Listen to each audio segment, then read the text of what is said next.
I'm running this channel now, Frankenstein, and I want to see some goddamn videos. I guess this'll do for starters.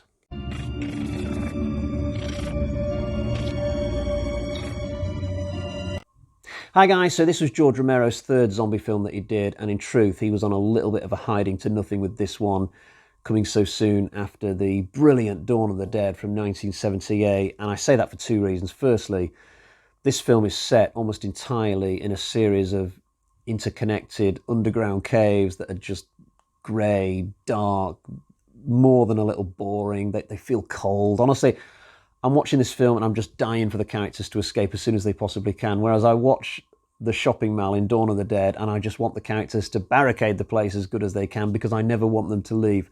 I don't know if Romero grabbed the location that he got for Day of the Dead because it was available, or whether he genuinely just wanted to set his next magnus opus in some underground caves. But it's a little bit jarring the first time you watch this film and you realise that we're going to be here for the duration when we had that amazing place in Dawn of the Dead. The second reason why this film was probably not going to live up to the previous one is because of the budget slashing that went on. I believe that originally Romero wrote this film to be another massive zombie epic, a bit like Dawn of the Dead, but I think the way he wrote the film, he realised that it was going to need a budget of roughly 7 million, I heard, but in the end he was given just 3 million to work with, so he had to cut his script down by almost half. He had to get rid of all sorts of stuff that was going to go on overground, and he reduced the whole thing to just a story that would take place in the underground part of this little army complex. So this film could easily have gone awry. It could have easily ended up being a completely uninspiring sequel that you would scarcely believe had the same director from the previous one, but it's to Romero's credit that it somehow comes out of the other side a fairly decent film, actually. I think the main reason why he's achieved that is because he quite intelligently makes this more of a character-based zombie film rather than an action epic like the previous one. Like in Dawn of the Dead, the characters are constantly doing things. They're, blocking off the mall, they're clearing the mall, they're fighting off bikers, they're always doing things, they're being proactive the whole movie, to the point where we don't really notice that they're not actually strong characters. But in Day of the Dead, most of the focus is entirely on the characters, with only a scant little bit of zombie action here and there, and I think that makes this a film that you can watch without constantly feeling the need to compare it to its predecessor. So the story, basically, we've got a group of soldiers and scientists who have all been assigned to live together in these caves to try and come up with a cure to the outbreak. I suspect then that this place was not in operation before the outbreak. It was hastily put together just when the country was starting to go to hell. I think roughly probably a couple of months have passed since the outbreak when this film starts, so it feels like more of a sequel to the first two films than, say, Dawn of the Dead felt to Night of the Living Dead. I feel like the first two films in this series are almost sidequels to each other. They probably take place in the same week, whereas Day of the Dead comes along a lot later on. Although this film might take place roughly at the same time that the bikers are infiltrating the mall at the end of Dawn of the Dead, because there's a huge time jump in Dawn of the Dead, but it doesn't really matter because all of these films in this universe are completely separate with different characters. You don't have to think about that stuff too much if you don't want to.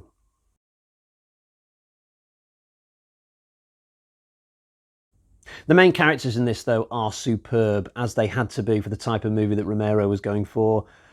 The main female lead is superb. Finally, we have a good one in this series, because when I think of Barbara from Night of the Living Dead and Fran from Dawn of the Dead, it's not pretty, but Sarah, played by Laurie Cardille, is absolutely brilliant. She can handle herself physically, and also she's a very good intellectual match for the villains in this film, Rhodes and his goons. I actually go a little bit queasy and I try and picture what Barbara would have been like in this movie. I think she probably would have passed out the minute that Rhodes started talking in the canteen, and that would have been her done for the movie. She probably wouldn't have woken up again. It just would have been John and Bill trying to make it to the exit by themselves near the end. But Sarah is amazing. She's just a fantastically good character.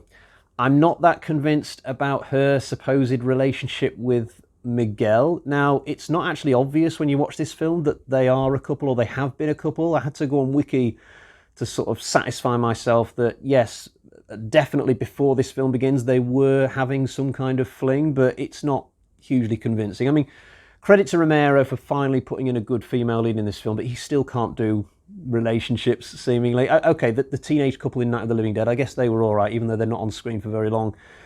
Fran and Flyboy from Dawn of the Dead, though, just not really that compatible with each other, in my opinion. They're more like a brother-sister relationship. And Sarah and Miguel are a really odd choice to put together in this movie. Miguel is probably the weakest part of Day of the Dead anyway for me.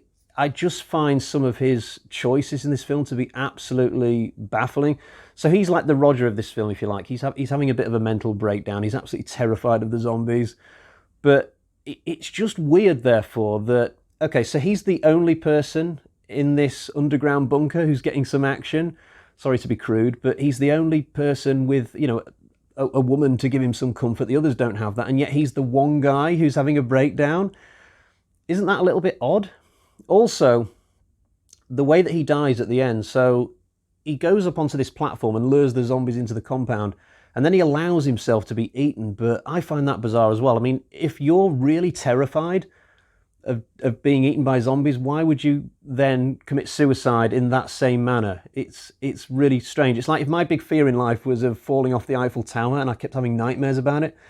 I'm not going to go to the top of the Eiffel Tower and jump off. It just doesn't make any sense. So I think they should have had Miguel sort of take a pistol up to the top of that platform and shoot himself, or maybe do some kind of half-assed escape attempt where he lures the zombies onto the platform and then he nicks around the outside, and maybe later on there could have been some sort of sting in the tail where he dies to the crocodile out in the streets or something like that. But the way that it's done, him allowing himself to be eaten, just didn't really mesh for me.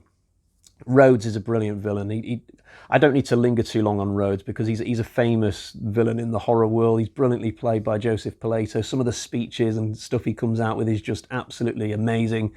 And the death that he gets at the end is so fitting. It's just absolutely glorious. I love the Frankenstein character as well. I've seen this movie many times. I used to think that this guy was just a genuinely stupid scientist who actually believes that these domestication experiments are important somehow. I mean, when you think about it, it takes Frankenstein like most of this movie to domesticate one zombie, and he barely achieves that.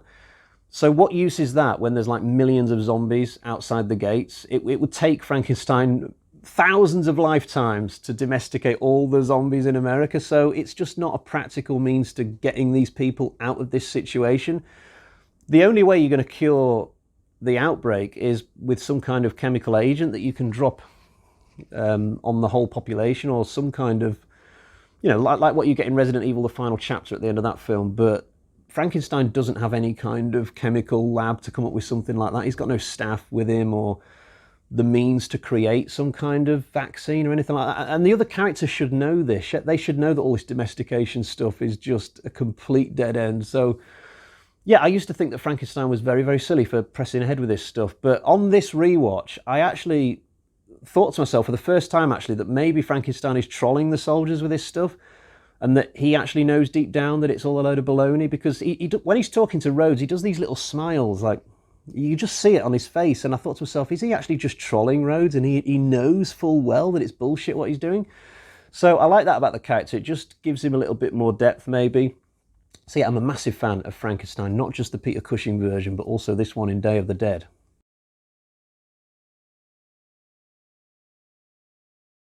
There are a number of brilliantly executed scenes in this film. I can't talk about all of them, but one I will mention is the one in the canteen when Rhodes does his little speech. It's a very long scene, and yet the dialogue is captivating all the way through it. And there are so many characters who get a moment to shine in the scene. It's not just about Rhodes coming out with his famous line about the monkey farm. Loads of other characters get some cool moments in that canteen. Sarah, for example, when she's doing her departure and she does that big kind of fuck you to Rhodes, it's a brilliant moment. Frankenstein comes in at some point and stirs the pot a little bit by antagonizing Rhodes. And Rhodes' right-hand man, I'm not sure about his name. I just think of him as the Big Lebowski in my head because of how he looks. He gets a cool little bit in the scene as well.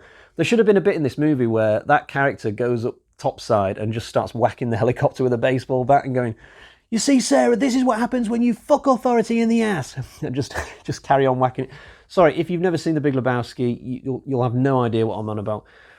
Another great scene is the one where Sarah starts talking with John, aka Flyboy the Second, in this little garden they've set up just behind the caravan. It's a nice little bit of respite in the movie, I feel. John starts coming out with all this philosophy about how small humans are in the world compared to zombies, etc., etc. But it's not so much what he's saying as the surroundings that they're in. I just really like this little garden, even though it's fake. It's just a really nice little area that they've got for themselves, and it just serves to make you think how little resources these characters have got compared to what the characters in Dawn of the Dead had. You know, those characters, they could go to the DIY store, they could go to the supermarket, they had all this stuff that they could make the mall look like a palace, you know what I mean? They could fool themselves into thinking that, okay, this is actually an acceptable life that we've got, even though it's the apocalypse beyond the walls. But in Day of the Dead, they don't have that. They just don't have those shops at their disposal. So they're stuck in these drab caves for the most part, and you can sort of understand where the mental deterioration comes in. Obviously, there's no excuse for what some of the soldiers do in this movie, but you can understand why so many people go stir crazy down in these caves in so many different subtle ways. It's a very bleak film. I mean, you can totally feel the hopelessness and the despair running through this film. In the first two, there's hope, you know, because it's so close to the start of the apocalypse. You can watch those films thinking that, okay, maybe the militia will get on top of this, maybe all the zombies will be killed and we can go back to normal somehow, maybe. But by the time you get to the Day of the Dead, that hope is pretty much finished, and the characters in this film will absolutely know that. I mean, they're talking about the possibility of finding another bunker up north in Washington, which is like the opposite end of America, and even then it's only kind of a wing and a prayer. They don't even know if that's a possible. But every time the characters go outside in their helicopter and look around for survivors, they can't find any. It just feels like the last bastion on Earth that they're left in, and it's just dreary. There's no life down in these caves. Everybody's just seemingly waiting for the right conditions where they're just going to blow each other's heads off. It's a really cold film, I find, when you're watching this. And that's no better exemplified than in the finale when the soldiers all die. Another really memorable scene in this film. And I've got to say at this point, the practical effects in Day of the Dead are superb. Like, even better than in Dawn of the Dead. I feel like Savini and his crew had really even perfected their craft even more by the time they got to the mid-80s, because some of the stuff you see when the soldiers get munched down on in this is just brilliant. The eyeball getting torn out of one soldier, and back in Frankenstein's lab when you see all those spinal columns on the table and bits and pieces and splatter and stuff like that. The art department just did an amazing job in this movie. But that final scene, or well, it's almost the final scene with the soldiers, I know these guys are complete arseholes, but when that scene comes along, the human being in me still comes out, and I feel sorry for those guys. Every time I watch the movie, I feel sorry for them, because it must have been absolutely horrible getting a death like that. Apart from the Big Lebowski, who sort of shoots himself, but the other three, they get horrible deaths. They really do. This one guy, he just starts making these noises like when he realizes he's been surrounded and he's going to get eaten. And it could have come across as silly, that, but it doesn't. It comes across like a genuinely proper defense mechanism that somebody would actually do in that situation. And it just very well written, very well played. Even though this character's an arsehole, I still really, my heart goes out to when I'm watching this scene. I really get into it.